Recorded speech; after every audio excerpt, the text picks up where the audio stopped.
ते भाऊ, मुंबईमध्ये तिसरी आघाडी समोर येताना दिसते आहे. वंचित सोबत तुमची आघाडी होते आहे, कसं राहणार आहे? तर आता चर्चा अंतिम टप्प्यात आहे. एकदा हे सगळं झालं की त्याबाबत आपण बोलू. पण आमची भूमिका स्पष्ट आहे की वंचितलाही सोबत जाण्याची आमची तयारी होती. त्याबाबत प्रदेशाध्यक्षांनी आणि प्रकाशजी आंबेडकर साहेबांनी या संदर्भात चर्चा केलेली आहे. आणि ही आघाडी नक्की एक भक्कम आघाडी आणि ताकदवर आघाडी म्हणून पुढे येईल. आणि या दोनही आघाड्या, दोनही ज्या काही पुढे पर्याय आहेत त्याविरुद्ध एक मजबूत पर्याय म्हणून आम्ही पुढे येऊ. आणि नक्कीच सांगतो तुम्हाला की काँग्रेस आणि वंचितची जर आघाडी झाली तर महापौर हा याच आघाडीचा असेल. इथे दुसऱ्याला कुठे स्कोप असणार नाही असं मला वाटतं. आज आघाडी संदर्भामध्ये घोषणा होऊ शकते. चर्चा अंतिम टप्प्यात आहे. काही जागेवर चालली आहे चर्चा. त्यामुळे मी आज आता कोणत्याही परिस्थितीमध्ये उद्या आणि परवा 2 दिवस नॉमिनेशन आहे. आज उशिरा का होईना आज ही सगळी चर्चा संपवावी लागेल.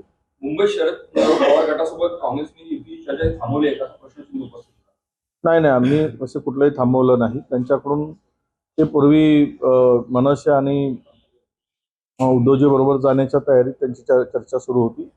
त्या संदर्भात ते पुढे जात होते आणि आमचा विषय नव्हता मनसे बरोबर आणि उद्धव सेनेबरोबर जाण्यासंदर्भात. त्यामुळे आम्ही आमची भूमिका स्पष्ट केली आहे. आणि जर पवार साहेबांना या आघाडीत यायचं असेल तर त्यामध्ये कुठेही अडचण नाही असं मला वाटतं. आमच्या आघाडीमध्ये म्हणजे जर उद्या वंचित, काँग्रेस आणि आमचे पवार साहेब या संदर्भात प्रदेशाध्यक्षाकडे ती जबाबदारी आहे आणि अंतिम निर्णय घेण्याचा अधिकार सुद्धा त्यांना आहे. ठाकरे बंधूंकडून राष्ट्रवादीला मुंबईत केवळ 16 जागेचा प्रस्ताव आहे सूत्रांची माहिती आहे. मला माहित नाही, त्या संदर्भात मी काही माहिती करू शकत नाही. पण आज राज्यामध्ये काय चाललंय, कायदा सुव्यवस्थेचं कुठे काय चाललंय बघा.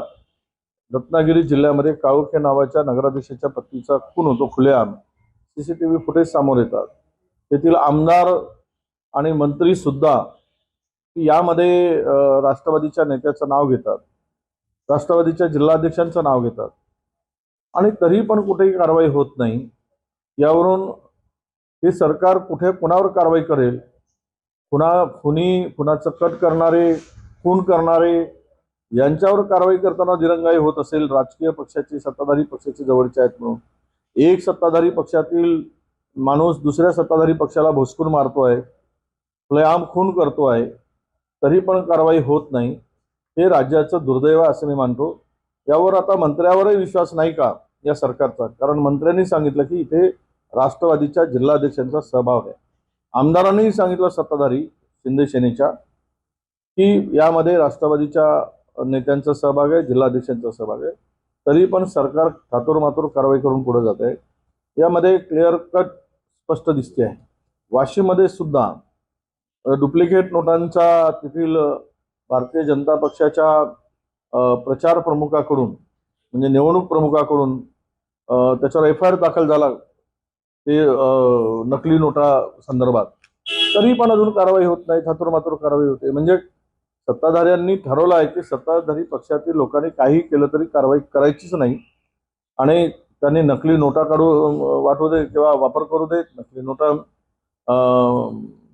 म्हणजे बाजारात आणू देत, खून करू देत, काही केलं तरी सत्ताधाऱ्यावर कारवाई होणार नाही असा मला वाटतं की लिखित आदेशच आता सरकारने काढला पाहिजेत की आमच्या पक्षाच्या, तीनही पक्षाच्या कुठल्याही नेत्यावर कितीही कायदा सुव्यवस्था अडचणीची असली किंवा कायदा सुव्यवस्थेचं वाटोळं झालं तरी सत्ताधारी पक्षावर कारवाई करूच नये अशा प्रकारची भूमिका आता मला वाटतं की सरकारने स्वीकारली पाहिजे. आणि तसा आदेशच आता पोलीस विभागांना दिला पाहिजे. पोलिसांचे हात बांधले गेले आहेत. पोलिसांना कारवाई करताना अडचण होत आहे आणि यामध्ये पूर्णतः पोलिसांचा वापर हा केवळ सत्ता टिकवण्यासाठी होतोय असं दिसतं. कायदा सुव्यवस्थेसाठी पोलीस नाहीच अशा प्रकारची परिस्थिती राज्यामध्ये निर्माण झाली आहे. तो राजू पाटीलवर नकली नोटा मिळवणे सुद्धा FIR दाखल झाला पण अजूनही अरेस्ट झालं नाही. का होत नाही? तातडीनं त्याच्यावरचे धागेदोरे का तपासले जात नाही? ते कुठून आणलेत नकली नोटा एवढ्या मोठ्या प्रमाणात? तुम्ही त्यांच्यावर FIR दाखल करता तर पुढची कारवाई का थांबवता? का थातूरमातूर कारवाई करता? हे सगळं विचित्रपणात चाललं आहे. इकडे सोलापूरमध्ये 2 देशमुख भांडत आहेत.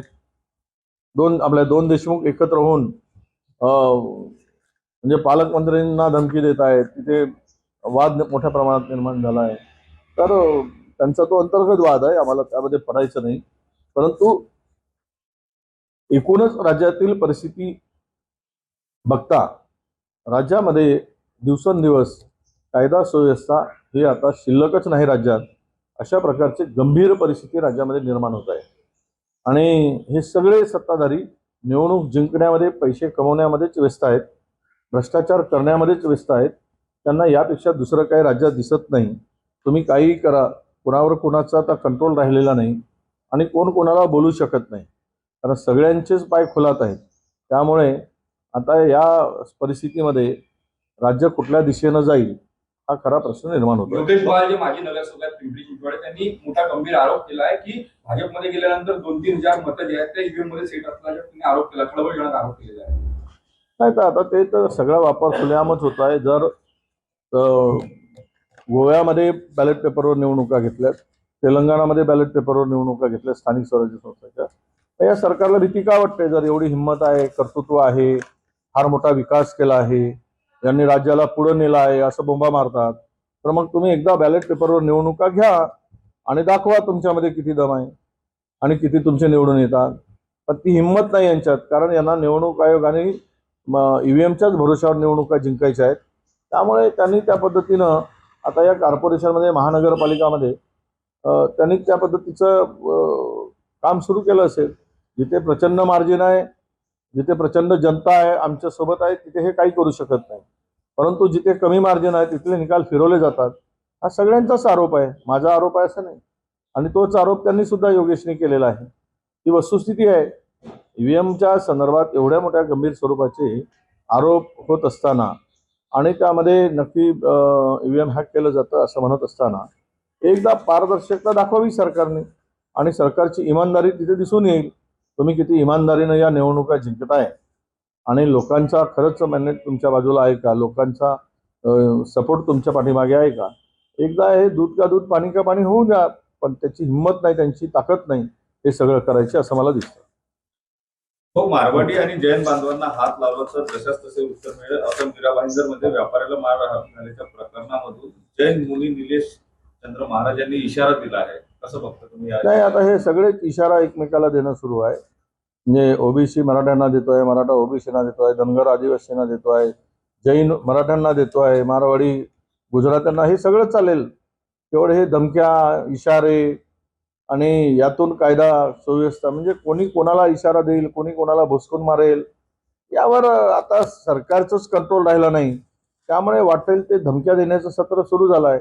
आता जैन मारवाडी जर व्यवसाय करणारी माणसं रस्त्यावर येऊन जर धमक्या देत असतील, आता ते म्हणजे मला वाटतं की या सगळ्यामध्ये सरकार म्हणून त्याच्याकडे कसं बघतं, सरकारची भूमिका काय, हे सरकारने जाहीर करावं.